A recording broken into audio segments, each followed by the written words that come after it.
Por definición, va a ser la oclusión de las arterias pulmonares por trombos desprendidos, o sea, émbolos, que se originan en alguna parte del territorio venoso. En el 90 al 95% de los casos, el émbolo va a ser proveniente de una trombosis venosa profunda en extremidades inferiores.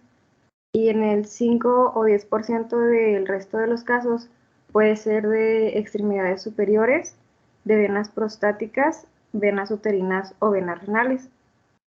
Y ya de manera menos frecuente, el émbolo puede ser de la misma vena cava o de cavidades cardíacas derechas si el paciente tiene algún catéter venoso central o algún marcapasos. Entonces, mientras haya alguna fisiopatología que pueda ser proveniente de un émbolo en el territorio venoso, el paciente va a estar en riesgo de sufrirlo. Dentro de la fisiopatología, tenemos 3 factores que predisponen a una trombosis venosa profunda, que es descrita como la triada de Virchow. Esta está comprendida por éstasis, por lesión endotelial y por hipercoagulabilidad. Primero, la éstasis venosa. Esta previene la depuración por parte del hígado de factores de coagulación activados y también va a facilitar la interacción de algunos elementos de la sangre en contra de la pared vascular. Normalmente, la causa más frecuente de que haya una éstasis es porque el paciente esté inmovilizado, ya sea en un periodo perioperatorio o que tenga algún tipo de reposo prolongado. Nos va a dar una predisposición a la éstasis. El segundo, que es la lesión endotelial, ocurre porque de manera normal, de manera no patológica, el endotelio tiene una resistencia a la trombogénesis, entonces no va a reaccionar con plaquetas o con proteínas de la coagulación sanguínea. Pero cuando existe un daño en la pared vascular, va a haber una exposición del tejido subendotelial. Entonces, las plaquetas se van a adherir al colágeno y a la membrana basal de este subendotelio, y esto va a hacer que se libere ADP y tromboxano A2, y estas dos sustancias generan una mayor agregación plaquetaria. Y el tercero son los efectos, es la hipercoagulabilidad, y esta se puede dar por defectos genéticos o adquiridos en los niveles de anticoagulantes naturales del paciente, que van a ser la antitrombina, la proteína C y la proteína S, o también que tenga defectos en anticuerpos fosfolípidos o niveles elevados de homocisteína. Ahora, también dentro de la fisiopatología es importante pues las repercusiones fisiopatológicas que tiene en diferentes órganos, aunque aún no veamos la clínica, pero para entrar un poquito en contexto, primero en el corazón. Aquí lo que ocurre es que la tromboembolia va a afectar al corazón derecho. Entonces, como ya sabemos, el corazón derecho tiene una pared muscular más fina y más compleante que, que en sí como bomba nada más atiende la circulación pulmonar, entonces este sistema trabaja con presiones más bajas y resistencias también más bajas en condiciones normales. Entonces, cuando hay una obstrucción del flujo provocada por la hipertensión pulmonar secundaria a la tromboembolia, va a haber un aumento de la poscarga del ventrículo derecho. Y este aumento de la poscarga no va a permitir que el ventrículo pueda vaciarse adecuadamente, entonces va a tolerar menos el incremento de presión. Esto va a hacer que haya un rápido aumento de los niveles telesistólico y telediastólico. Ya cuando esto ocurre, se sobrepasa la capacidad de adaptación del ventrículo. Esto va a hacer que se dilate de forma progresiva, y esta dilatación nos da varias consecuencias que en sí nos llevan a una disminución del gasto cardíaco y una disminución de la presión de perfusión coronaria y pues por ende a la isquemia. Entonces, como ya mencionamos, al tener el ventrículo derecho dilatado, esto lo que comúnmente hace es que se aplana o se desplaza el septum hacia la izquierda, apareciendo una regurgitación tricuspidea. Como se empuja todo hacia el ventrículo izquierdo, de la misma manera se va a afectar la precarga de este ventrículo. Entonces, por esto mismo es que hay una caída de la presión arterial sistémica y esta disminución que ya les había mencionado del aporte circulatorio coronario, porque la dilatación del ventrículo derecho va a afectar el funcionamiento del ventrículo izquierdo. Aquí pues podemos observar dónde está la flechita, como está señalando el aplanamiento del septum y la comparación de diámetro de tamaño del ventrículo derecho al ventrículo izquierdo. Es importante mencionar que cuando ocurre esto, tenemos que evitar que exista una sobrecarga de líquidos en el paciente, porque va a estar congestionado el corazón derecho, va a estar afectado también el corazón izquierdo, entonces vamos a meter más líquido, vamos a intentar aumentar carga y precarga, pero nada más se va a congestionar. Y también si vamos a aplicar ventilación mecánica en caso de que sea necesario, tiene que ser de manera cuidadosa porque va a haber un aumento de presión positiva en la vía aérea.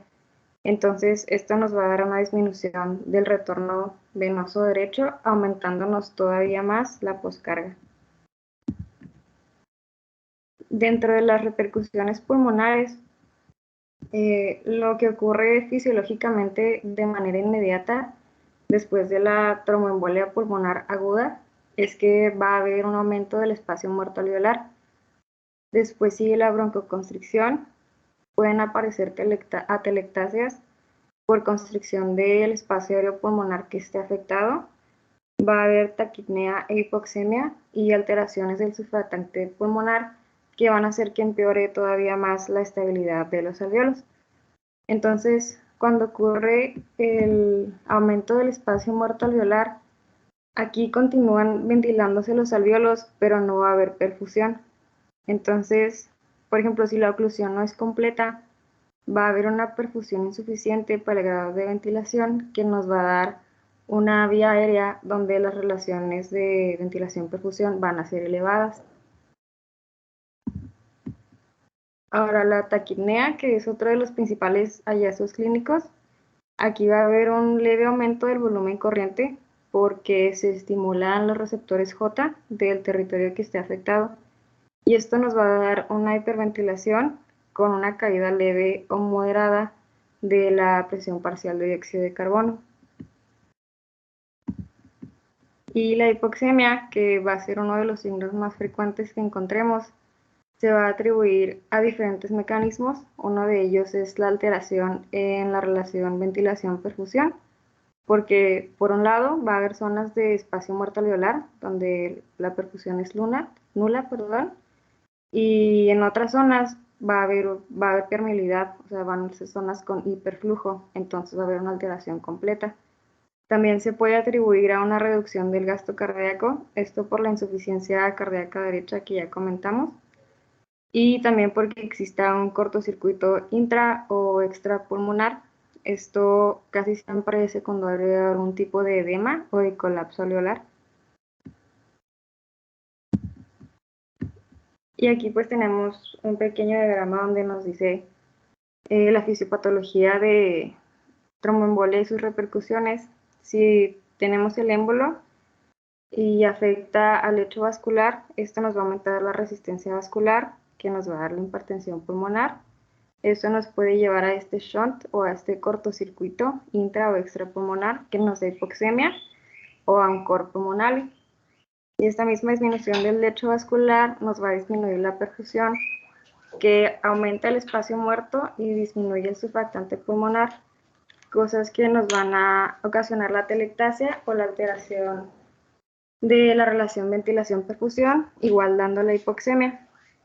También cuando ocurre el émbolo está esta liberación de aminas que nos va a generar el broncoespasmo, que nos va a dar atelectasias y nos va a dar una vasoconstricción y aumento de permeabilidad.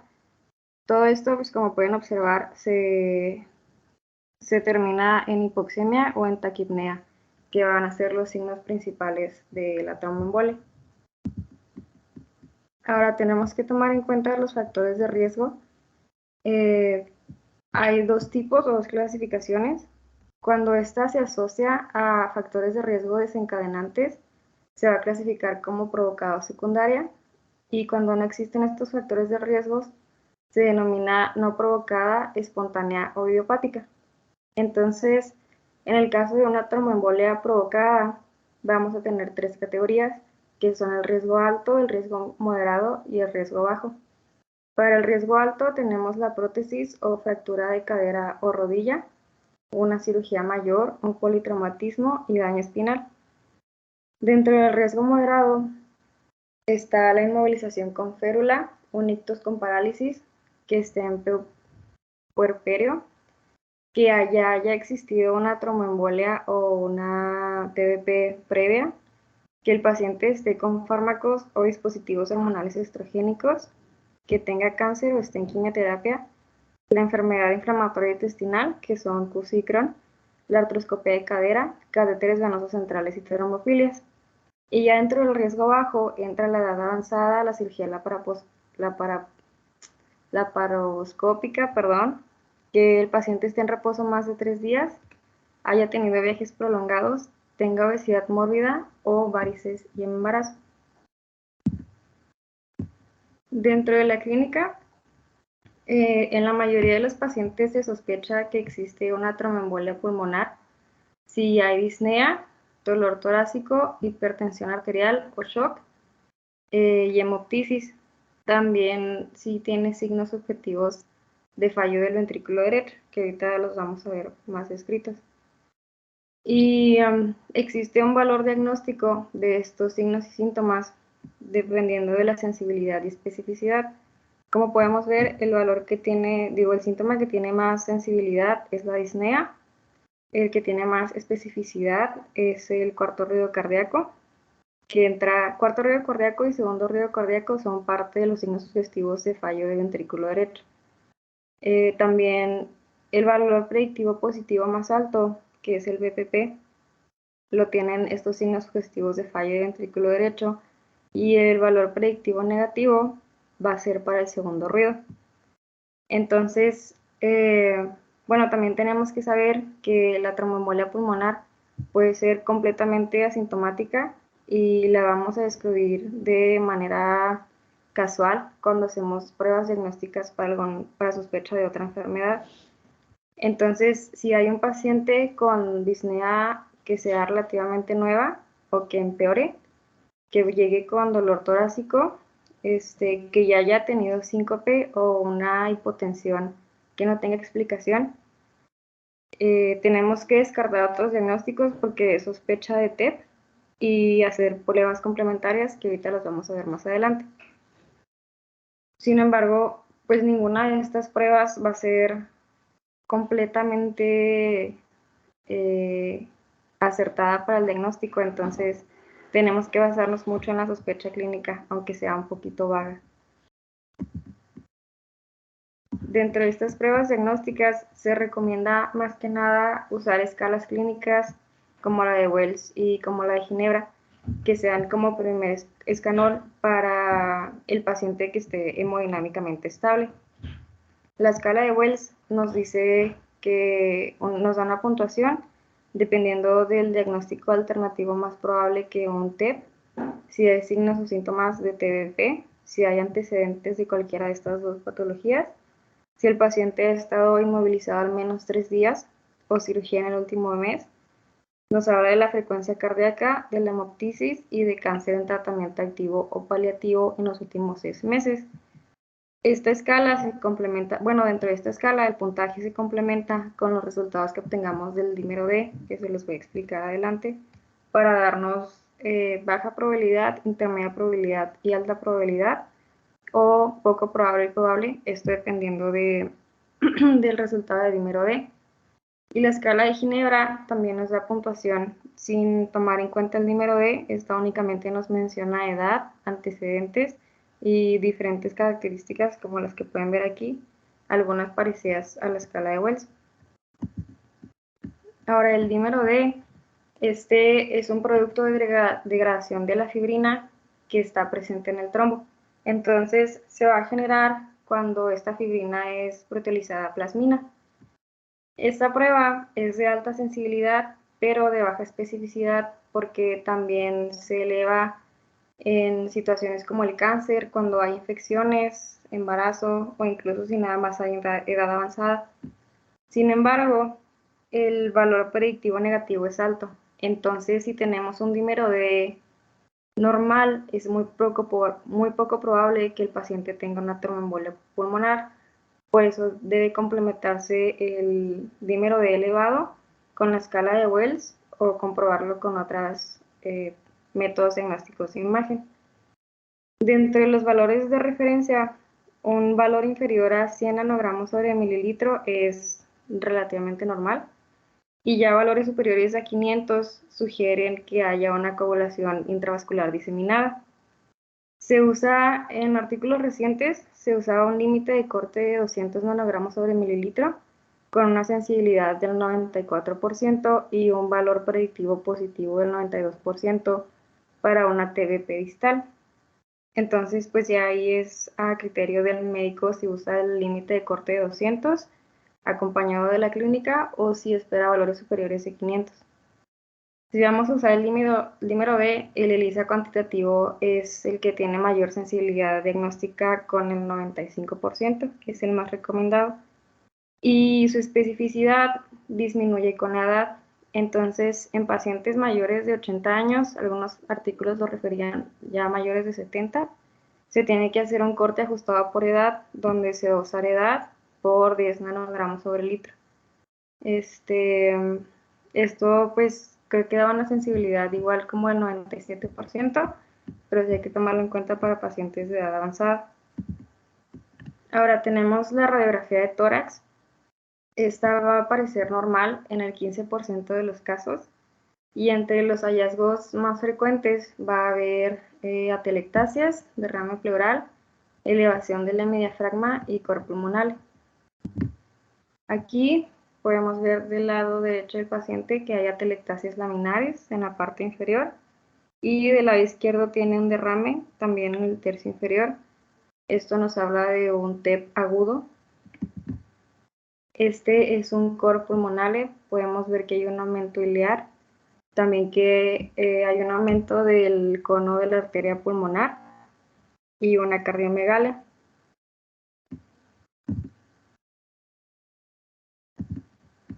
Esta imagen nos señala el signo de Westermarck. Este signo es característico de TEP y se puede observar por un aumento de la transparencia pulmonar. Se ve más radiolúcido. Es un signo característico y nos ocurre porque pues el émbolo no permite la irrigación pulmonar y es cuando no hay un infarto todavía. Cuando ya hay un infarto, se puede observar más o menos así, que es el signo de la joroba de Hampton. Entonces se define más o menos, bueno, no más o menos, se define como una densidad mal definida y que no esté redondeada. Y este aparece generalmente por encima del diafragma, pero también se ha dado de manera lateral. Y este ya es característico cuando hay un embolismo pulmonar con infarto. Este otro se conoce como melting sign. Este estaba un poco debatido en los artículos porque también se puede observar en una neumonía. Sin embargo, hay una diferencia ya que en las neumonías la lesión se observa de arriba hacia abajo y cuando hay una tromboembolia pulmonar se observa más en la parte inferior pegada hacia el diafragma. También es pulmonía o es tromboembolia pulmonar. Ahora tenemos también el electrocardiograma. Se menciona que hasta un 63% de los pacientes que tengan la tromboembolia van a tener alguna alteración en el electrocardiograma.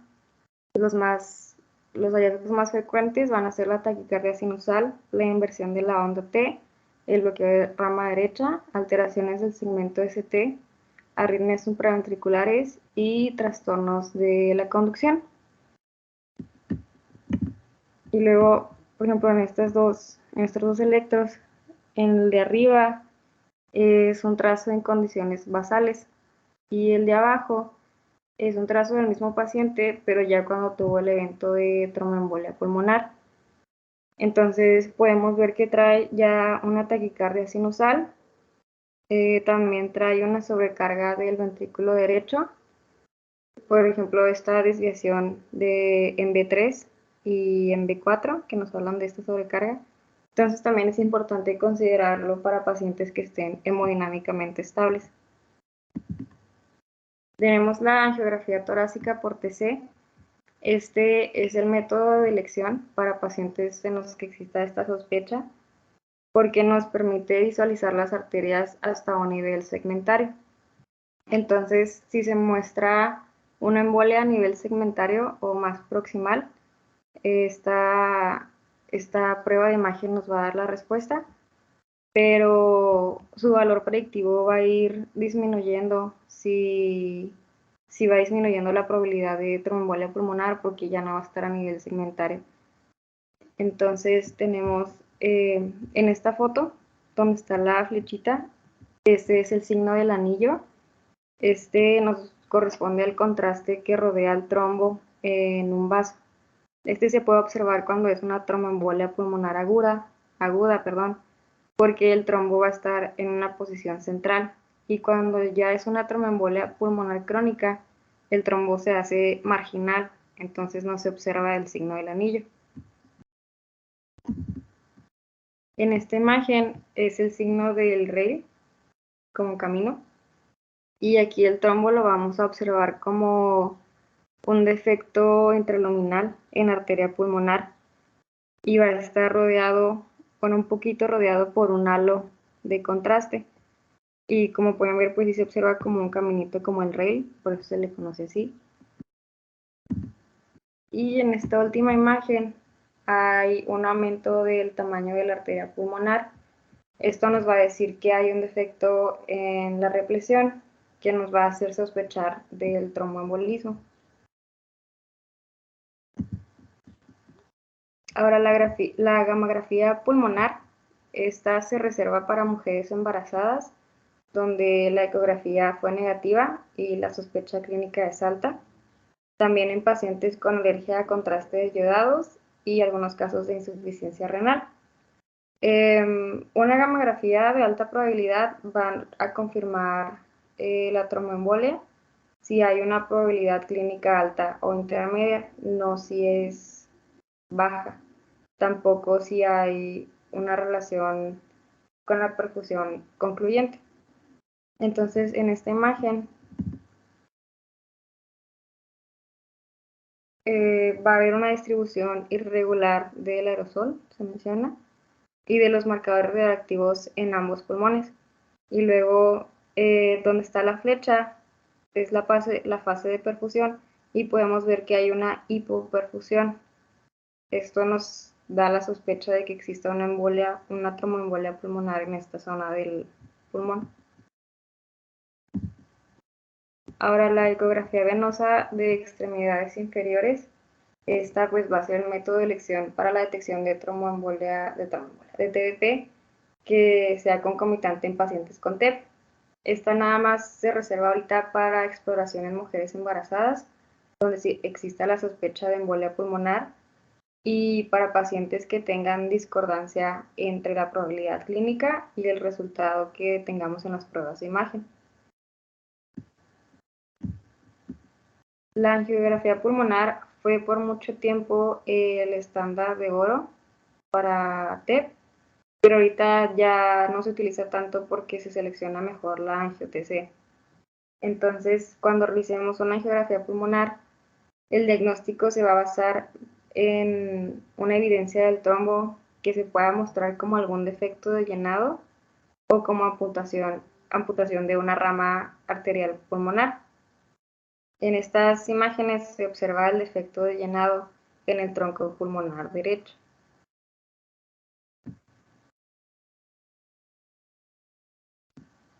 Ahora, la ecografía transtorácica, esta es una prueba muy importante porque es la prueba que más nos va a ayudar, más bien la única que nos va a ayudar en pacientes que estén hemodinámicamente inestables, que no puedan ser trasladados a la sala de radiología y estén muy mal. Entonces, esta prueba se recomienda hacer pues así a la cama del paciente. Lo principal que vamos a encontrar con la ecografía transtorácica van a ser signos de sobrecarga o disfunción del ventrículo derecho. Podemos encontrar una dilatación del ventrículo derecho o un tracto de salida mayor de 35 milímetros. También podemos encontrar un incremento del diámetro telediastólico o una relación ventrículo derecho, ventrículo izquierdo que esté alterada.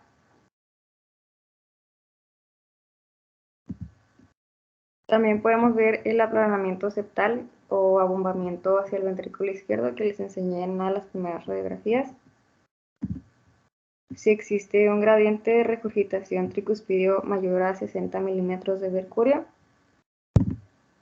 se puede observar también el trombo en las cavidades derechas y no puse la foto, pero bueno, aquí hasta abajo en la imagen dice signo de McConnell.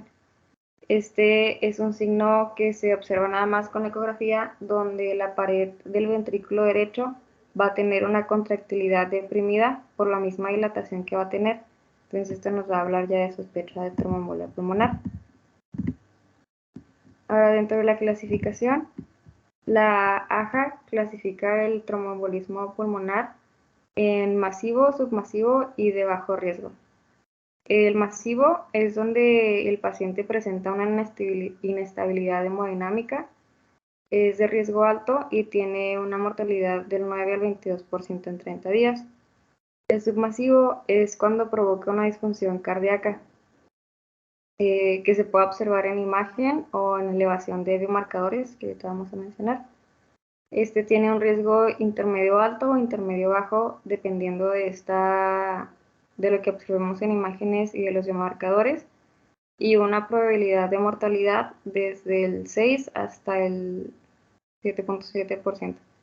Y el de riesgo bajo es el que no cumple los criterios anteriores y tiene una mortalidad muy baja del 0.5%. Para las estrategias diagnósticas, primero tenemos que establecer si el paciente está estable o inestable hemodinámicamente. Cuando hay la sospecha de TEP y tenemos el paciente inestable hemodinámicamente, quiere decir que está en una situación de alto riesgo.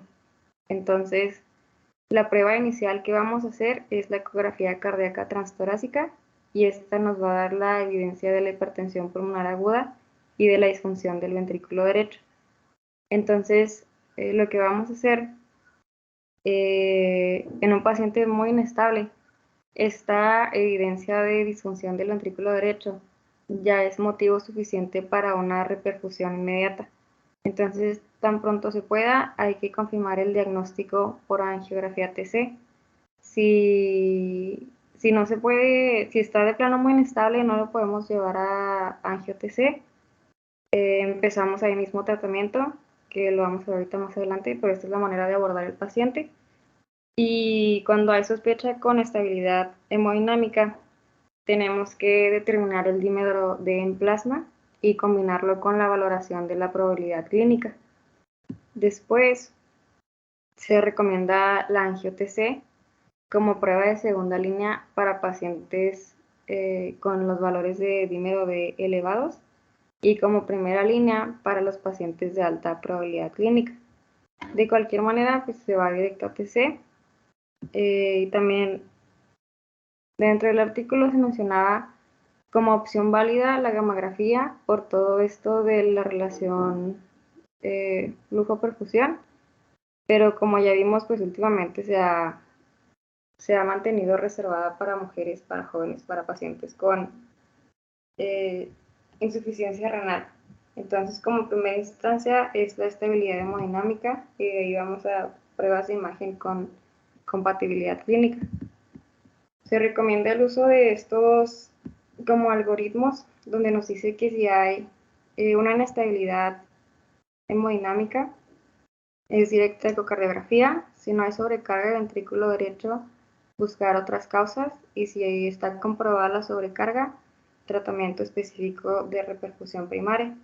Si tenemos el paciente estable hemodinámicamente, angio-TC, donde si es positivo, reperfusión primaria, y donde si es negativo, igual buscar otras causas. Si tenemos la sospecha y está hemodinámicamente estable, vamos a obtener el dímero D. Igual si es negativo, no podemos anticoagular. Si es positivo, vamos a hacer las pruebas de imágenes. Igual si hay una probabilidad alta, nos vamos directo a prueba de imagen. La mamografía nos va a ayudar a saber si es de alta probabilidad o no. Y la angio-TC nos va a ayudar a saber si tenemos que ir directo a anticoagular.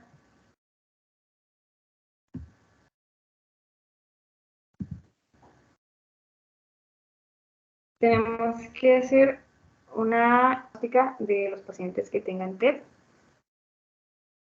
El factor pronóstico más importante pues, va a ser la situación hemodinámica del paciente al momento del diagnóstico. Entonces, si está hipotenso, si está en shock, es alto riesgo. Y en ellos se recomienda un tratamiento tromboembolítico desde el inicio. En los pacientes que no tengan shock o hipotensión, que van a ser la mayoría, hay que confirmar el diagnóstico de tromboembolia pulmonar. Y ya cuando se confirma, se recomienda una reestratificación del riesgo para poder dar una buena estrategia terapéutica y no afectar en la estancia hospitalaria.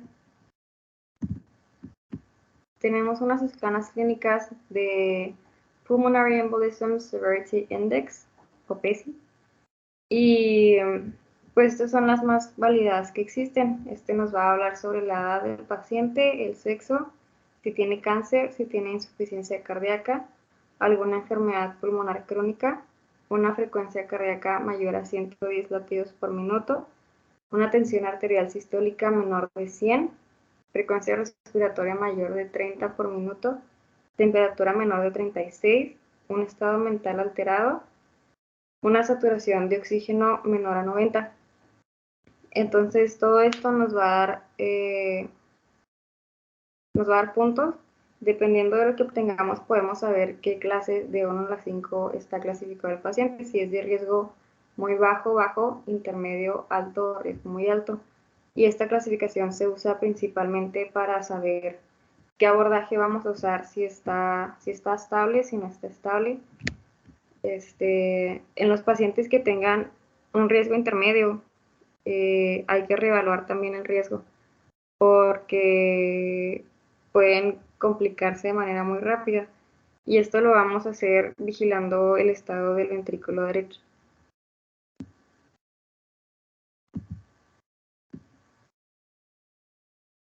Ahora, los principales signos que vamos a encontrar de la sobrecarga del ventrículo derecho con los que vamos a estratificar estos pacientes van a ser la dilatación, la hipocinesia y una vena cava inferior que no colapse con la inspiración.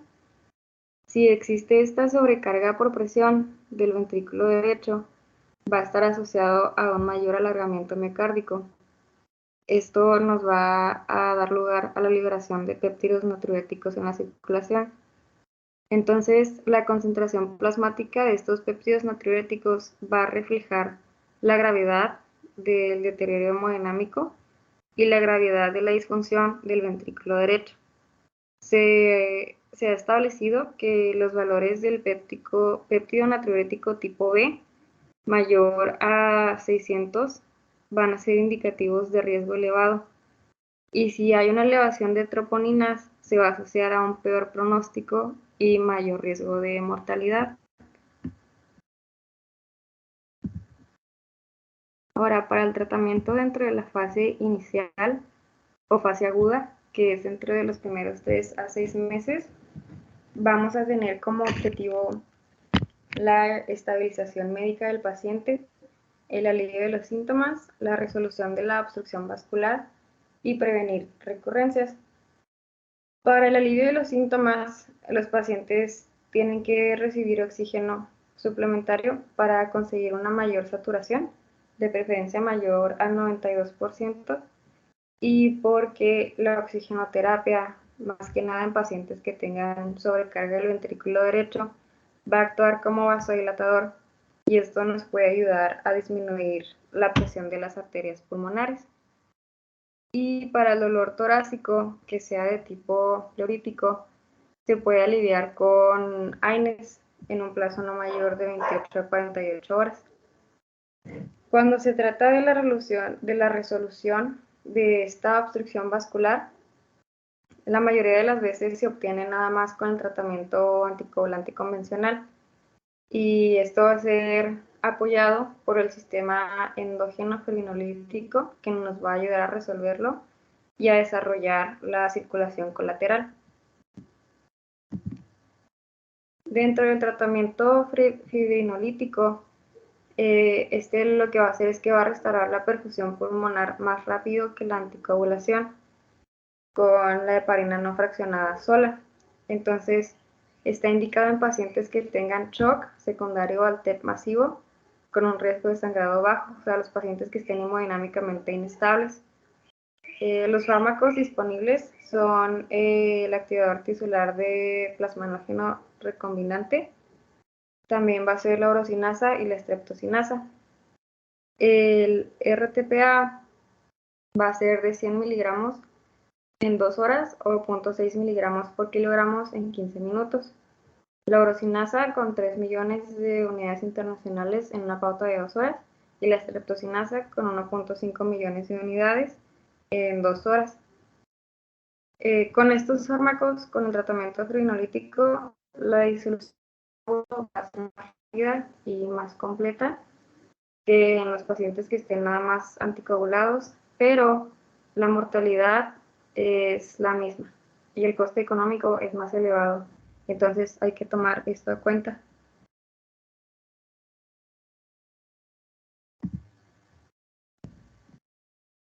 Ahora, la anticoagulación de bajo peso molar o con fondaparinux, esta se recomienda en pacientes que tengan una probabilidad clínica alta o intermedia, iniciar la anticoagulación parenteral tan pronto como sea posible. El tratamiento en la fase aguda consiste en la anticoagulación durante los primeros 5 a 10 días. La heparina parenteral es importante que se solape con el inicio de un antagonista de vitamina K por mínimo 4 a 5 días, y la duración total del tratamiento debe cubrir al menos 3 meses.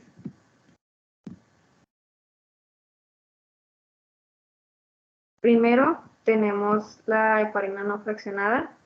Este ha sido el fármaco de elección porque lo que hace es que potencia y se une a la antitrombina, inactivando los factores de coagulación que van a ser activados por el factor 2A.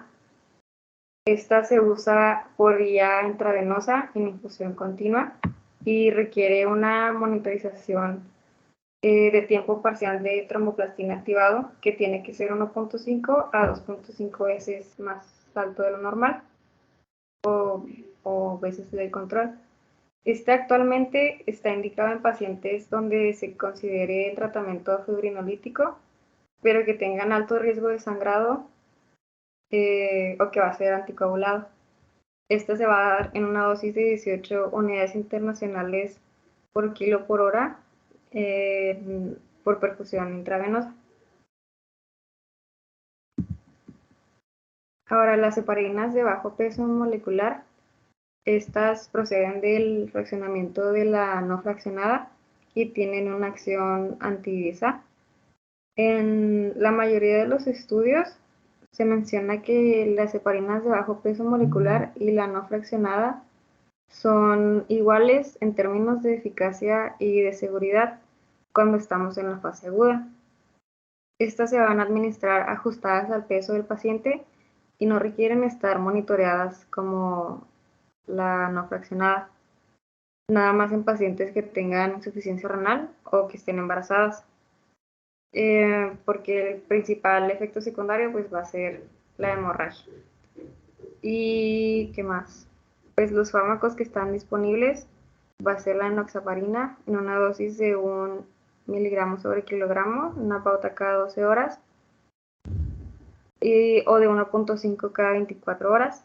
La bemiparina con 115 unidades internacionales por kilogramo en una pauta de cada 24 horas. La nadroparina con 8.5 unidades internacionales por kilogramo cada 12 horas o 171 cada 24. Deltaparina con 100 unidades internacionales por kilogramo cada 12 o 200 cada 24. Y la tinzaparina con 175 unidades internacionales cada 24 horas. Ahora fondaparinux, este inhibe el factor 10A selectivamente. Igual se administra ajustado al peso y tampoco necesita ser monitoreado.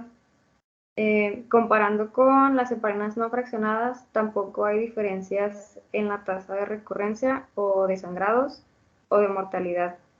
Y una ventaja que tiene es que no se asocia a una trombocitopenia inducida por heparinas.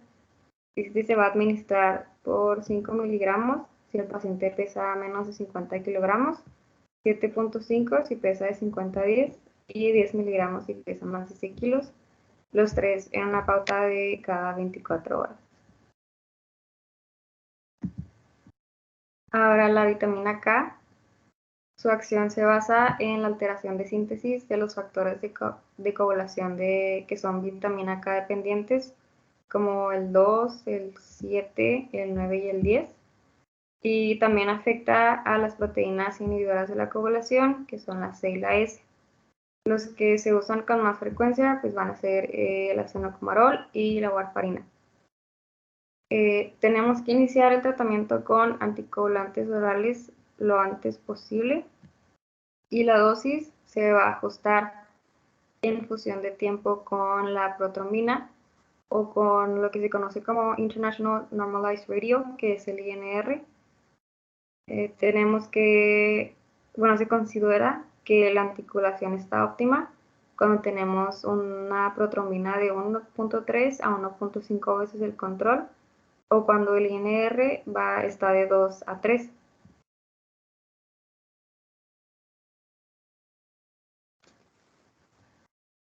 Ay, me faltó una diapositiva. A ver, esperen.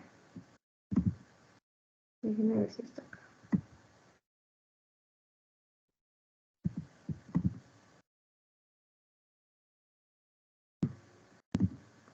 Bueno, me faltó una diapositiva. Si quieren, ahorita les mando la presentación donde sí está. Pero faltan los nuevos anticoagulantes orales, que son el dabigatran, rivaroxaban, edoxaban y apixaban. Estos igual son inhibidores del factor 10A. Y bueno, básicamente, en términos de eficacia, van a ser competitivos con heparina o con vitamina K. Y más que nada porque no generan un sangrado importante. Pero hay estudios donde se destacaban las poblaciones que estaban relativamente jóvenes por ser más seguros. Ahorita les mando ese slide que me faltó. Tenemos también los filtros de vena cava.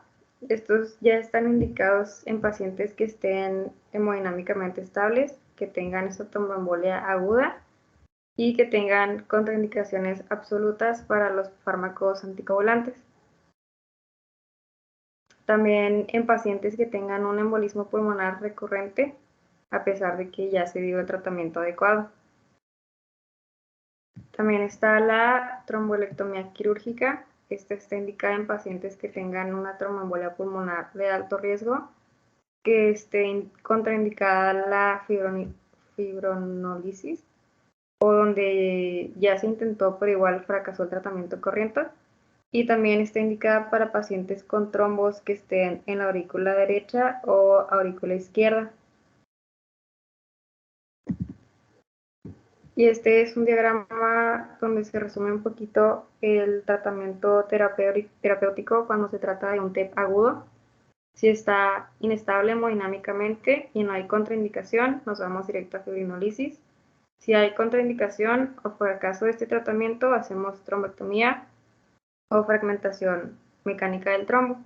Si el paciente está hemodinámicamente estable y no hay contraindicación, hacemos anticoagulación.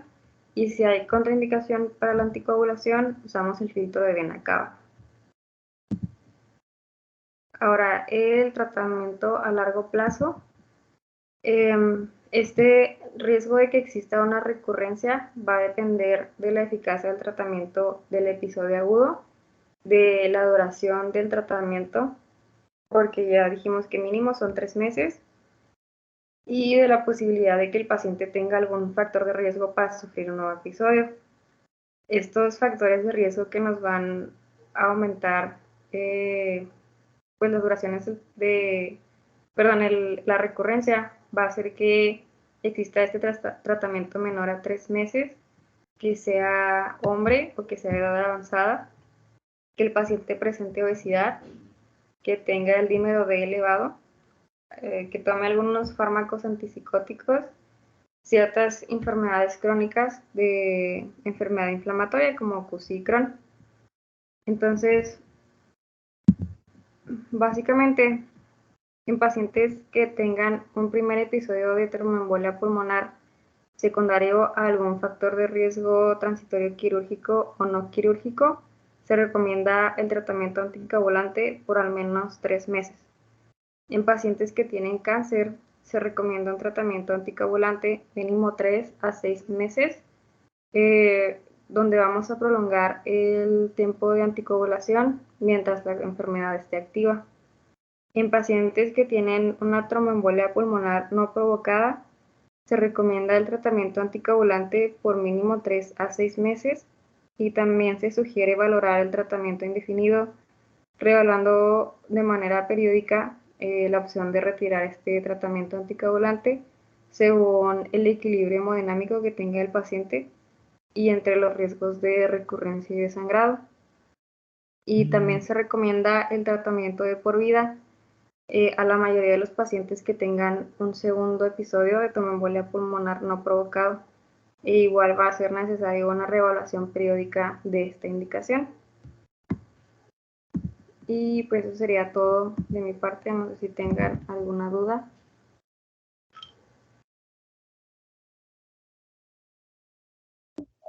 Por mi parte todo bien, estuvo muy bien, gracias. ¿Qué ole, qué ole? Hola, hola. Hola, doctor. Hola, doctor, buenas tardes. ¿Alguna duda, preguntas? Le comentaba que por mi parte todo bien, el tema sí estuvo un poquito más sencillo que el de ayer, de hecho, porque ese tema está más, bueno, es que el otro estaba muy, como venían varias opciones, ¿verdad? O sea, varias patologías que se parecían mucho, pero este ya es más directo, por eso lo hice un poquito más sencillo. No vi nada, bueno, no sé, no vi nada que, o será que empecé cuando iban 15 minutos ya avanzados, pero no vi nada de cambios electrocardiográficos. ¿Sí venía ahí algo?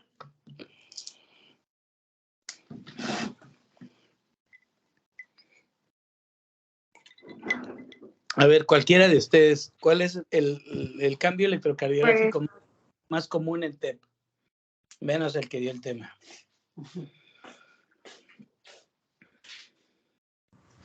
no sé si le está cortando a todos o nada más a mí. Doctor, está en relación a lo que es el crecimiento del corazón derecho, ¿no? Pues no sé. O sea, ok, dice, por ejemplo, la doctora pone ahí hasta un 63% de los pacientes con TEP tienen alguna alteración, como taquicardia sinusal, inversión de la onda T, bloqueo de rama derecha, alteraciones según TCT, arritmia Sí, supraventricular. la onda, ¿Cuál es la onda el P,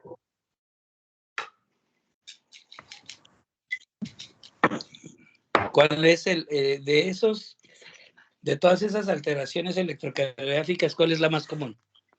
De las que están escritas ahí.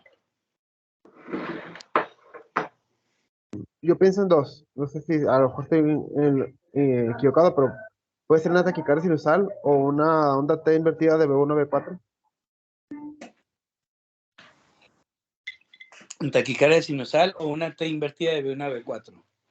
O sea, datos de isquemia. Bueno, pensando en el caso de que ya sea una TEP ya avanzada.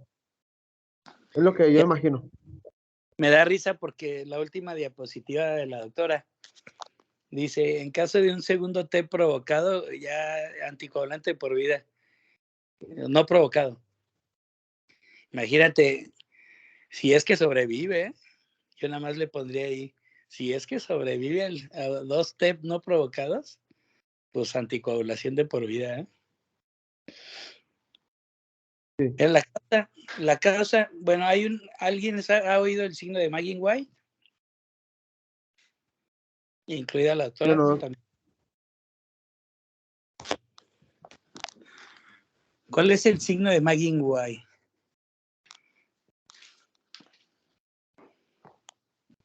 La verdad no sé. La causa más común de alteración electrocardiográfica es taquicardia sinusal. O sea que cualquiera puede tener un TEP, porque pues, una taquicardia sinusal cualquiera la tiene.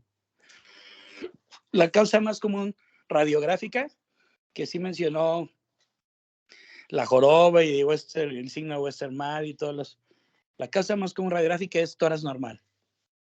O sea que cualquiera puede tener un TEP con una tórax normal y una taquicardia sinusal.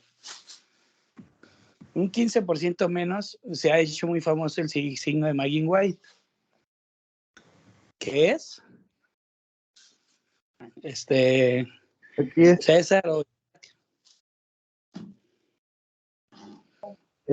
no, la verdad no sabía qué era, pero lo estoy buscando. Y encontré pues lo que es el trazo electrocardiográfico.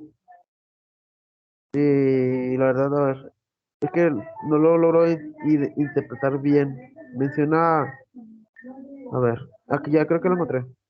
Es que, digo, no lo conocía realmente, pero menciona que indicaba hipertensión pulmonar con dilatación del ventrículo derecho.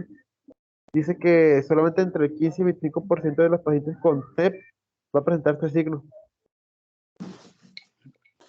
Y yo diría que hasta un 70% después de que ya les dio TEP. No en agudo, pero después de que les dio TEP, todo el mundo no sé por qué hacen ese signo. ¿Pero en qué consiste? Electrocardiográficamente. Que sí, que electrocardiográficamente una onda S como que medio plana, una onda T negativa y una onda Q negativa también. Bueno, la S no es plana, es S profunda. Ok, muy bien. S profunda, Q negativa, T negativa. S1, Q3, T3. Bueno, Ok. eso cuando... Y dice, Yo he visto varios pacientes con S1, Q3, T3 y es que ya les dio un TEP. Un TEP, pues obviamente leve, ¿eh? Hay tromboembolias leve y severa, ¿eh? o masiva o submasiva, ¿verdad? sí, que ya le Okay. dio algunos una vez. Ahora, ¿cuál es la diferencia de...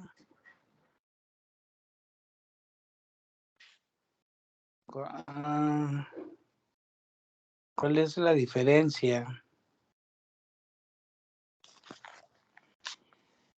Como bien dijo la doctora, entre heparina de bajo peso molecular y no fraccionada.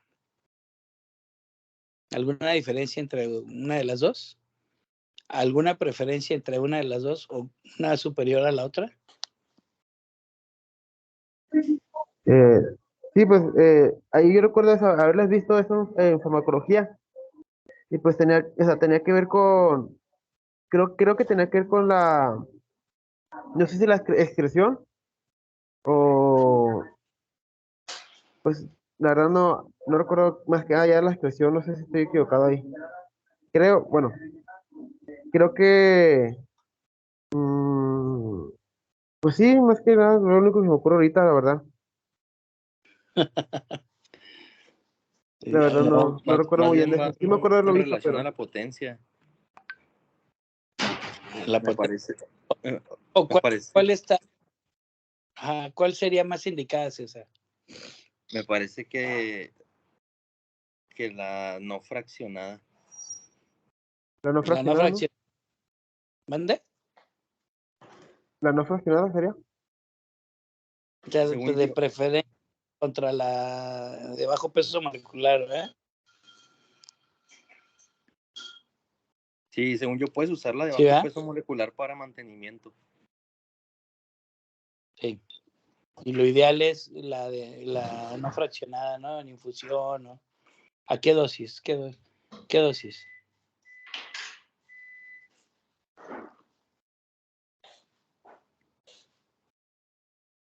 Sí, ya no me acuerdo. Ok. Yo tampoco. El mecanismo de acción de la heparina. ¿Cómo funciona? Es con el Inhibe los factor 10A. el ¿Cómo? factor 10A que va a inhibir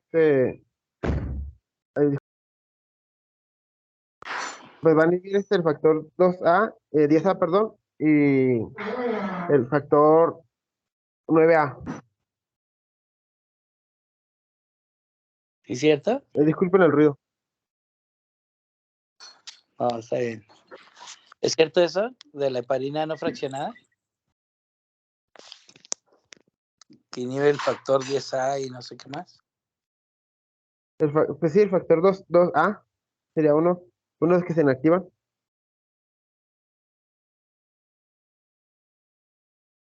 ¿Ese es el mecanismo de acción? Pues acelera la acción de la antitrombina. Ándale, ok. Aumenta la acción de la antitrombina. ¿Sí? Sí, es lo que, bueno, es lo que se menciona, ¿no? Que en el caso de la no fraccionada, pues está relacionado con la antitrombina. ¿Qué es el HIT? ¿Cómo? ¿Qué es el HIT? HIT. ¿Qué significa HIT?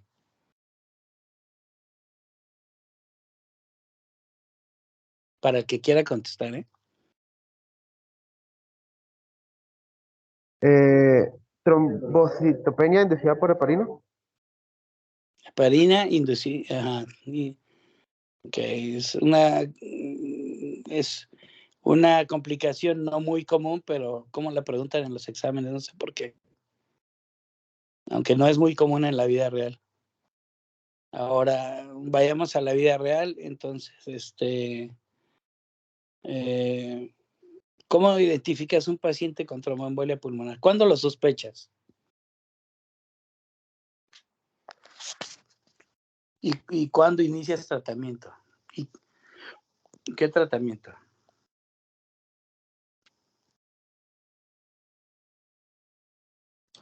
Ahorita uno de los síntomas que mencionó Alejandra era que puede tener hipertensión, eh, tos, disnea, taquicardia. Uh-huh. Sí. Uh-huh.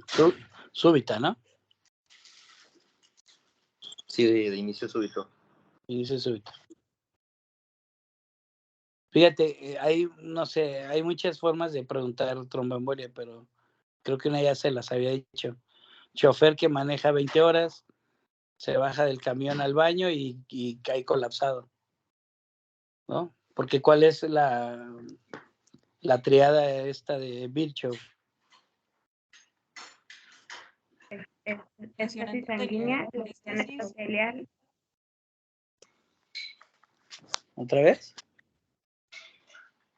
estasis sanguínea, lesión endotelial y estado de hipercoagulabilidad. Exacto, estasis sanguínea, lesión endotelial y estado de hipercoagulabilidad. Entonces, imagínate alguien que está mucho tiempo en una sola posición y si a eso le agregas que tenga algún problema de hipercoagulabilidad, pues tantito peor. Lesión endotelial, pues cualquier paciente, hasta por puro envejecimiento hace una lesión endotelial.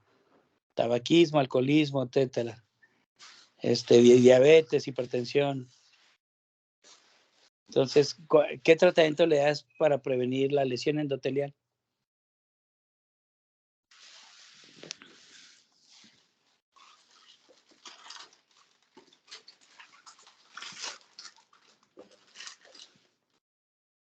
Para quien sea, ¿eh?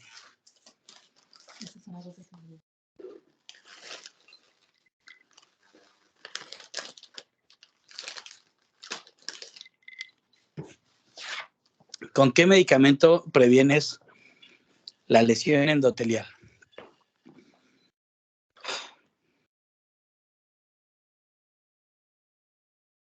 Tal vez con La verdad, vasodilatadores. pues, Vasodilatadores, no. ¿Quién más? Trombolíticos, tal vez. ¿Cómo? Trombolíticos. Trombolíticos, no. ¿con El, estatina? el trombolítico Fibrinolético. el trombolítico desbarata el trombo, el vasodilatador aumenta el flujo sanguíneo, pero ¿con cuál prevengo la lesión endotelial?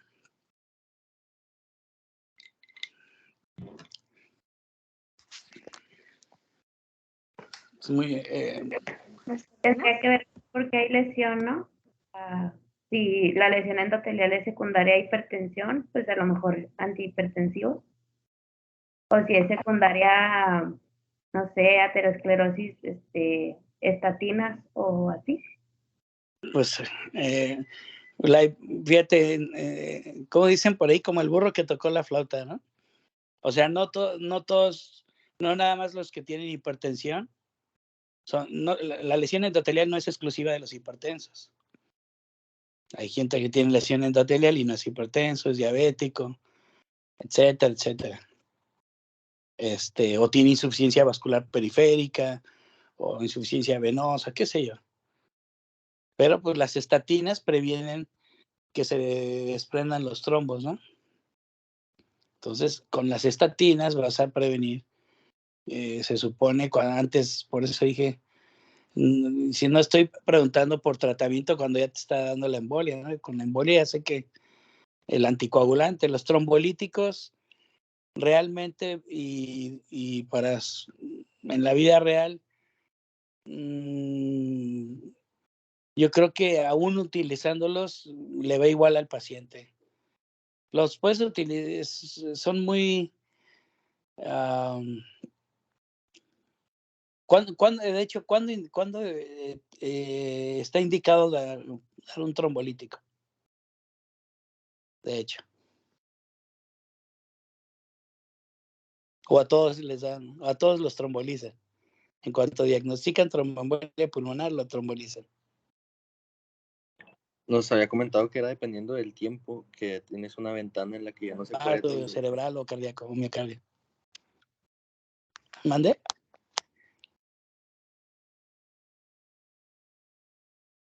No sé si me escuché. Nos había comentado que era en base al tiempo que teníamos una ventana de acción. No, pues no necesariamente el tiempo, ¿eh? Más bien a la clínica. ¿En qué tipo de paciente está indicado trombolizar? Fíjate que ahí sí no tiene que ver el tiempo. En Pues que pacientes que no estén, tengan cardiopatías. Dinámicamente inestable. Inestable, por ejemplo. ¿A qué se refiere con inestabilidad? Que tenga hipotensión o shock. Exactamente. Paciente hipotenso, chocado, en muy malas condiciones, con datos de TEP, pues te la puedes jugar y trombolizarlo. Que igual le puede ir mal, pero pues nunca vas a saber si no lo trombolizas. Pero realmente la tromboembolia pulmonar es uno de los diagnósticos más diagnosticados post-morte, ¿no? Porque nunca nadie pensó en ella. Embarazos también se ve mucho. Entonces, aquí lo más importante no es tanto dominar, o sea, hay muchas cosas por donde te puedes ir, o sea, una trombosis venosa profunda te aumenta el riesgo de tromboembolia pulmonar, pero lo más importante es sospecharla a tiempo y actuar y ejecutar. Eso es lo más, eso es lo difícil. El tema lo puedes desarrollar a la perfección, lo puedes explicar y dominar. Aquí lo que yo no les puedo enseñar a ustedes es tener el feeling de decir, ahorita actúo porque esto es TEP, ¿no? Y ahorita debo de anticoagular y todo. Yo realmente, no sé, creo yo que le ha ido bien con algunos pacientes que yo sospechaba TEP, el que les ha ido bien con, pero nunca supe si les dio o no, porque al darle el anticoagulante y mejoraron, pues uno no puede decir, nada, no le hizo nada bien ni nada. ¿Verdad? ¿Me entiendes? Entonces, pero obviamente fue una buena medida porque desgraciadamente cuando haces algo bien y detienes el problema y no se ve, o sea, no saqué de la muerte ni nada, pues no, eso ni se cobra. Dicen, bien, pero ¿qué pasa cuando de veras está chocado, cuando le está yendo muy mal y lo reviertes con una trombolisis? Oh, es que lo trombolizó, es que le salvó la vida. A lo que voy es que nunca está, la vida nunca es tan justa, ¿no? Yo creo que he sabido cuándo dar anticoagulación en lo personal y al paciente le ha ido bien y eso ni se puede cobrar ni puedes decir, es que le acabo de salvar una tromboembolia, ¿no? Yo no sé si fue a ustedes o de que les platiqué de una muchachita embarazada. ¿Sí fue ustedes? Creo que sí, ¿no? Que falleció, que le puse heparina y mejoró un poquito. Y luego ya no me animé a ponerle porque no quería que la crítica dijeran, híjole, va a sangrar, acaba de decir una cirugía y no sé qué tanto. ¿No fue usted eso, sí? Creo que no, creo que no, la verdad no recuerdo. En ese caso no. Que debutó con diabetes, que no se conocía diabética. Esa muchachita hizo una tromboembolia, fíjate. Inclusive yo, cuando falleció, yo les decía, háganle una, ¿cómo se dice? Necrocirugía. Háganle una necrocirugía o una necropsia, decía yo, para que sepan de qué falleció, porque realmente yo y los demás médicos, pues me lavo las manos de que pues, ellos no fue culpa de ellos, ¿no? Pero qué manera de debutar con tromboembolia después de un embarazo, fíjate. Y luego qué manera de debutar con diabetes también. O sea, no se conocía diabética, sale del quirófano, sale el bebé, le pide una hemoglobina glucosilada y tiene 20% de glucosilada. 20%, estás hablando de que caminaba con 500 de azúcar todos los días desde hace 3 meses, lo cual indica que tuvo un mal control prenatal. O sea, si nunca se percataron de eso, pero paradójicamente laboratorios que tenía antes de entrar al quirófano estaban normales. Y eso pues te preocupa más, ¿no? Porque la glucosa está en 90, la creatinina en 0.8. Entonces, pues tampoco tenía por qué haber sospechas, ¿no? De que tuviera un problema. Y luego a mí se me ocurrió decirles que por qué no pidieron la BPO y luego me voltearon a ver como los cirujanos. Tiene 20 años, ¿no? O sea, pues tiene 22 años, o sea, pues las BPO son para arriba de 40, ¿no? 50, y dije, bueno, sí. Tenía 20, 22 años, imagínense, menos de 30, menos 25. Entonces, pues tampoco los puedo atacar por ahí, ¿eh? Pero ahora sí que lo importante del tema, aparte de conocerlo y tenerlo en mente, es que en cuanto tú sospeches TEP y le inicies heparina, ya sea no fraccionada o de perdida, el bolo ese de bajo peso molecular, como si lo sospechas, ¿verdad? Ya si de plano tu sospecha es muy alta y tiene sintomatología, pues entonces sí inicia la heparina no fraccionada. Puede ser de 12 a 18 unidades por kilo por hora y en bolo 60, 80 unidades por bolo, que es como un mil de un bolo y luego ya depende. como te digo, 12 a 18 unidades por kilo, como 1000 por hora. Entonces, sí, para 24 horas, pues sí andas metiéndole 20,000 unidades de parina. Aquí lo sorprendente es que cuando le puse un bolo mejoró demasiado, dije yo. Y cuando le dejé de poner, volvió a ponerse mal. Entonces dije, sí, hasta uno duda. Entonces, y yo no le quise poner así en infusión. Porque aparte tenía anemia y ocupaba sangre. Bueno, es que fue un desastre esa paciente. Fue tan un desastre que falleció.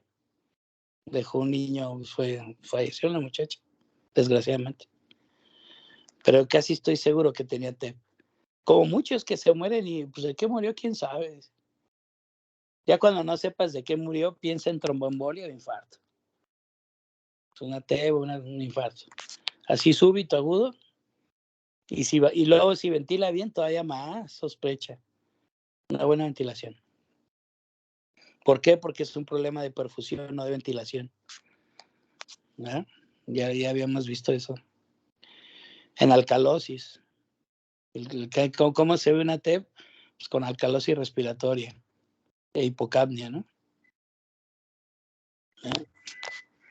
Con gradiente alveolar arterial elevado, aunque no siempre, pero se ve, porque hay una alteración en la ventilación perfusión. ¿Ok? Entonces,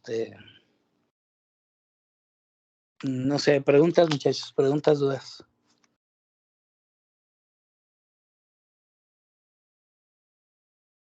Pues pero ahora tema no, está, todavía. fíjate, muchas cosas, fíjate, inclusive he leído que la fibrinolisis no te asegura ninguna mejoría, ¿eh? O sea que si algún día alguien dijo, híjole, ¿cómo no lo trombolicé? Yo creo que aunque lo haya trombolizado, realmente se maneja mucho con medidas de soporte. Intubación, mejorar la presión, mejorar el volumen intravascular, anticoagular, si es que no hay contraindicaciones. Pero sí está complicado, ¿no? Entendiéndolo está complicado, ahora no sabiéndolo, pues tantito peor. Donde me tocó ver a mí un paciente que falleció súbitamente fue en el Magdalena de las Salinas, en el de trauma. Pidieron interconsulta terapia intensiva y subimos y ¡pum!, falleció súbitamente. Un paciente que tenía una fractura de fémur y se movió y no sé qué pasó y falleció súbitamente. Y pues todo el mundo dijo, tuvo una TEP. Él tuvo una tromboembolia gaseosa, no sé cómo lo dijeron. Inclusive tenía petequias y fiebre había tenido, no sé. Entonces, ¿en quién se puede ver? Pues en pacientes con problemas de trauma, embarazos y cualquier persona, ¿no? Con falla cardíaca, falla pulmonar, insuficiencias vasculares periféricas también. Entonces, preguntas, muchachos, dudas. El tema está bien, ¿eh? No tengo ningún problema. Nunca he visto el filtro, ¿no? Dice fibro, es filtro, no es fibra. Nunca he visto un filtro de la vena cava, ¿no? Realmente está muy difícil aquí en trombectomía, sí se hace. Fibrinolisis, si no hay contraindicaciones, pues no es garantía de que se vaya a recuperar, pero al menos te quedas tú tranquilo de que fue una buena indicación y bien realizada. Es lo que ustedes tienen que luego agarrar seguridad. Es lo que luego ya tienen que agarrar. Porque luego terminan con el conocimiento, pero como se van a la especialidad,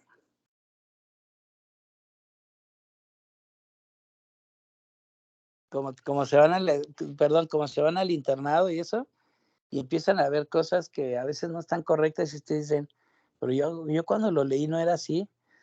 y empiezan a creer que está bien y empiezan a perder un poquito la seguridad. Y entonces eso, ¿verdad? Es lo que a veces pues hay que preguntarle a sus superiores, ¿verdad? Ahora que yo estaba yendo a la terapia, tienen a todos los pacientes con propofol y midazolam, a todos, midazolam y propofol. Entonces yo digo, pues déjenle uno, no sé por qué dos. O sea, yo he dejado dos, pero porque con el mida no se duerme y digo, bueno, póngale propo y déjale los dos para que se duerme el paciente, para no tenerlo despierto. Pero todos que ocupen doble sedación, o sea, yo he dejado doble sedación en un paciente, pero por obvias razones, porque no lo podía tumbar, por decirlo así. Pero ahora como que está de moda ponerle doble sedación y doble analgesia y fentanil con bueno, entonces ahora que he estado yendo a la terapia, le digo al residente, pues pregúntale a los otros adscritos que le dejan doble sedación. Yo se las quito, le digo, porque con una sedación tengo, es como si para analgesia le diera ketorolaco y ibuprofeno, le digo. Dos de lo mismo, pues no, ¿eh? O al hipertenso enalapril y telmisartán, pues dos de lo mismo, pues no está indicado. Pero si lo están haciendo, le digo, pues pregúntale, tú que estás a nivel estudiantil, ¿verdad? Y si hay una buena justificación que yo no he leído algo, pues voy y la leo y a lo mejor hasta yo también lo dejo, ¿eh?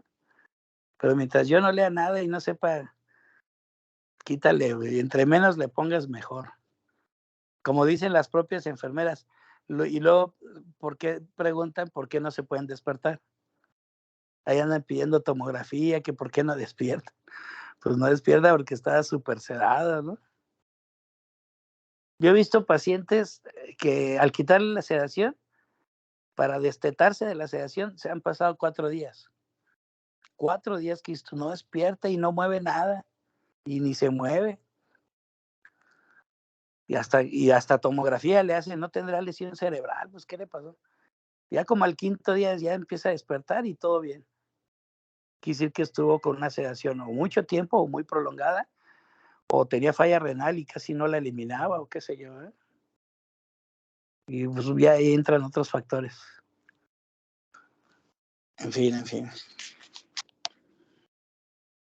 Entonces así, cuando vean algo cuando vean algo que ustedes lo saben bien y creen que no se está haciendo bien, pues con mucha educación pregúntenle al médico superior, que ahora sí que de mayor jerarquía, o al que lo está haciendo, cuál es el motivo, para que no se queden con la duda. Pues ya si no les da una buena explicación y nomás porque así está, pues ya vas diciendo, no, pues sí. ¿Verdad? Entonces, normalmente cuando vas a hacer algo es para que mejore el paciente y no para que empeore o que esté más tiempo mal. Ok, entonces. Tromboembolia pulmonar, muchas preguntas de tromboembolia pulmonar. Electrocardiográficas, gasométricas, clínica. Mucha tela que cortar, ¿no? Con sobrecarga derecha, por supuesto. Es un tema. ¿Por qué es tan importante tromboembolia pulmonar? Porque se ve mucho en la vida real y en cualquier área de la medicina. Entonces es un tema que hay que conocerlo bien, identificarlo, darle el tratamiento correcto. Lo malo a veces es que cuando acabas de leer algo, luego lo dices, es que tiene TEP, ya lo quieres aplicar y a veces no siempre, ¿eh?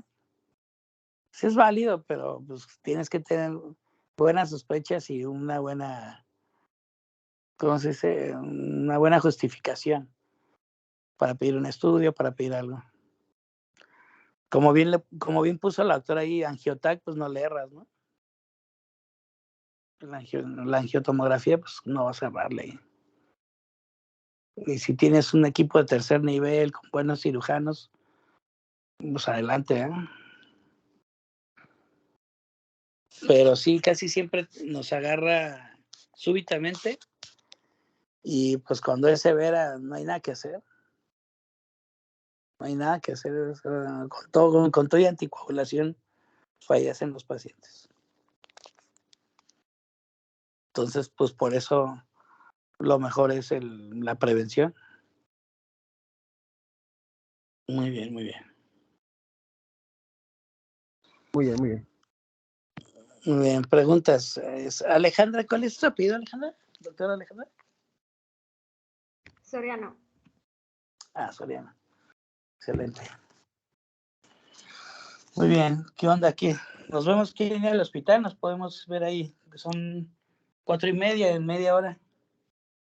Nos podemos ver ahí donde doy la clase y subimos a ver pacientes.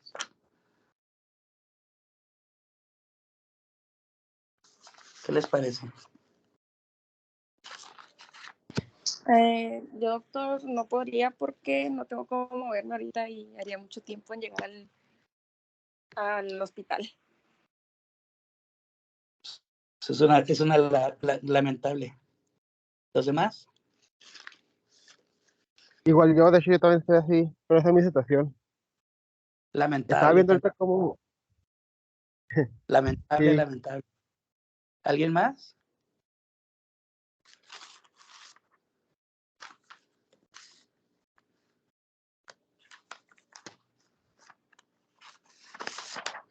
¿Alguien más?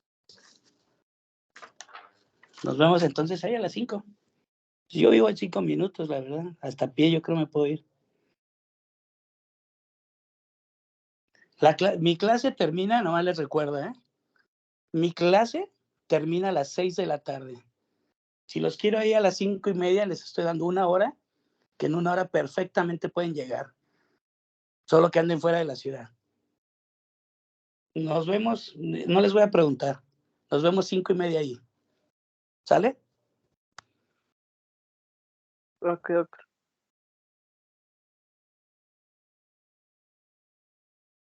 muy bien.